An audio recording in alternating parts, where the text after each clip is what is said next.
Bonjour à tous et bienvenue dans cette nouvelle vidéo. Aujourd'hui, on va s'intéresser à la recherche du prochain entraîneur du CF Montréal. Vous avez probablement remarqué que c'est un format différent de ce que je fais habituellement. C'est simplement parce que j'ai pas la prétention de m'y connaître énormément au niveau tactique.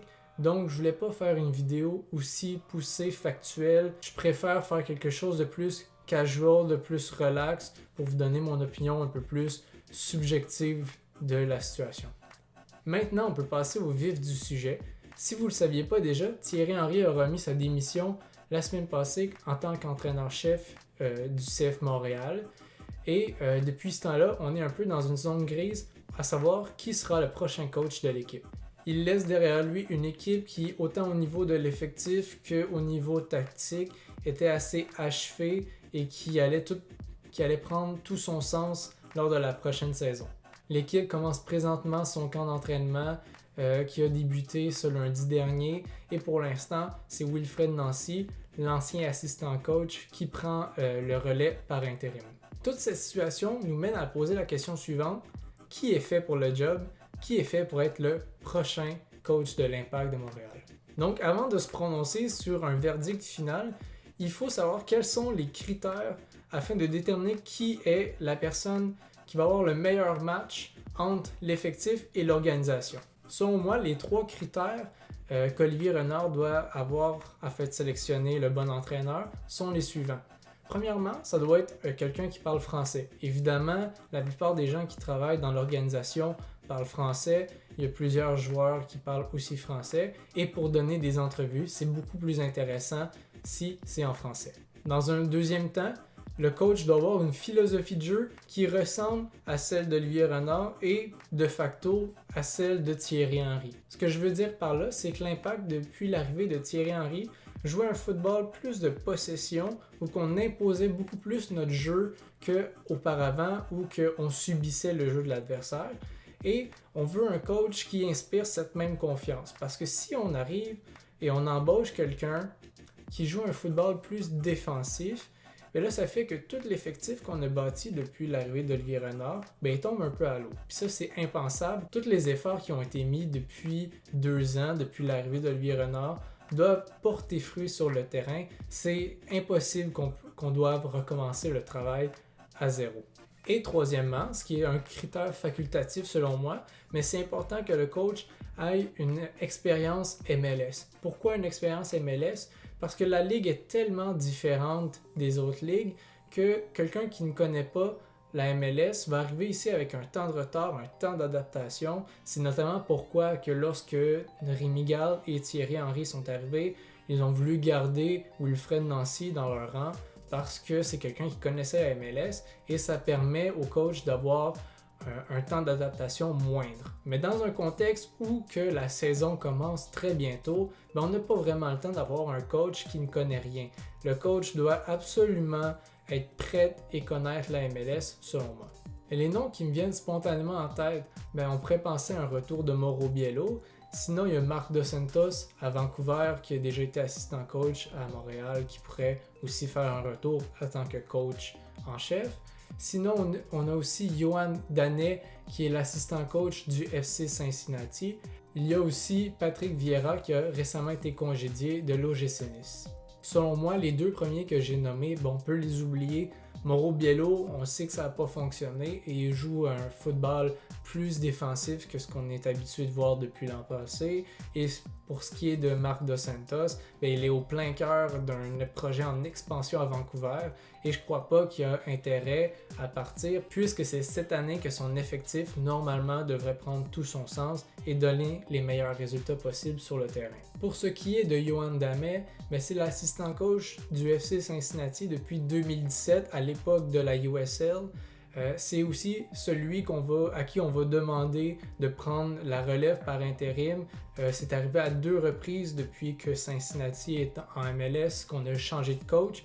Et dans ces 2 périodes intermédiaires, on a demandé à Yoann Damet de prendre la relève. On parle d'à peu près une vingtaine de matchs où il a été le coach en chef de l'équipe. On pourrait dire qu'il a une bonne expérience MLS, mais seulement âgé de 30 ans, mais peut-être que c'est son expérience dans un vestiaire qui pourrait en prendre un coup.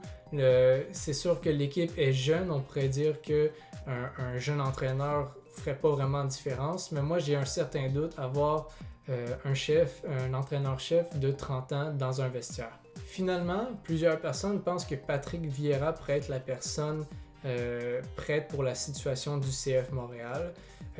C'est vrai qu'il coche toutes les cases. C'est un Français, c'est quelqu'un qui joue un football plus de possession. C'est aussi une personne qui a de l'expérience MLS puisqu'il a coaché un peu plus de 2 ans le New York City FC. Par contre, est-ce que c'est un bon match avec l'Impact de Montréal? Je ne sais pas, parce que l'OGC Nice a un projet qui se ressemble beaucoup au niveau de l'effectif. C'est une équipe en Ligue 1 très jeune avec beaucoup de joueurs qui ont des bons potentiels, mais malheureusement, il n'a pas été capable d'exploiter cette jeunesse-là afin de donner des résultats, et c'est pourquoi il a été congédié assez rapidement de son poste à Nice.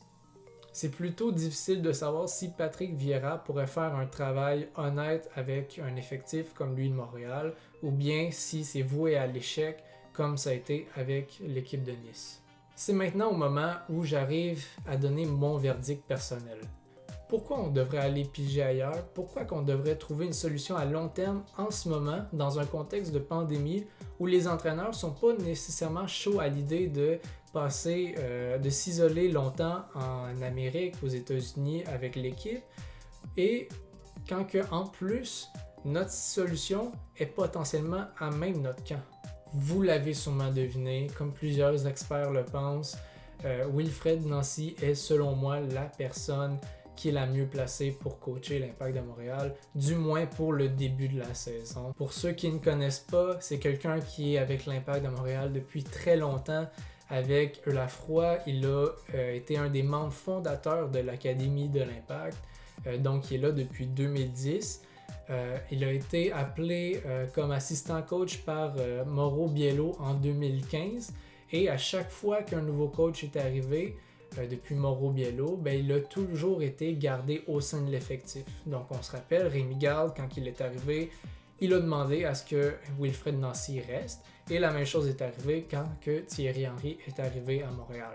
Tout ça, selon moi, témoigne de la pertinence de cet homme-là sur le bord du terrain, et l'Impact doit capitaliser sur cette expérience pour au moins essayer, pour au moins ne pas gaspiller des ressources, parce que potentiellement qu'une personne avec autant d'expérience et d'ambition, il le dit dans une entrevue qui a été réalisée hier, c'est une personne extrêmement ambitieuse, donc on ne veut pas perdre cette chance-là et qu'il aille coacher ailleurs qu'avec nous. Il coche aussi tous les critères, il est français, il connaît très bien la MLS, ça fait 5 ans qu'il est assistant coach.